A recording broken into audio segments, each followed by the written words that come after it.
Welcome to the Genius Factory. Enjoy the video. You start by choosing a source cell that already looks right. This is important because Format Painter copies both style and basic formatting. Click that cell, then on the Home tab tap Format Painter once to apply to a single target.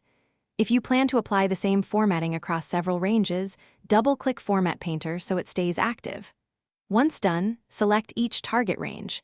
Excel will paste fonts, fill, borders, and number formats so you keep a consistent look fast.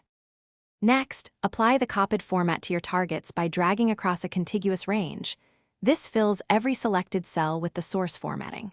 If you double-clicked Format Painter earlier, click Separate, non-contiguous ranges one after another to reuse the tool without reselecting the source.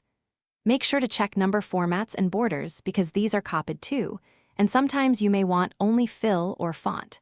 If you need only part of the style, use the Paste Special Format option instead for more control. To finish, press ESC or click Format Painter again to deactivate it so you don't accidentally overwrite other cells. If you spot unwanted formatting, select the affected cells and choose Clear Formats to revert to plain content without deleting data. If Format Painter only copied part of the style, use Home Paste Special Formats to ensure comprehensive transfer. If problems persist, check for conditional formatting rules because those can override pasted formats and require editing separately.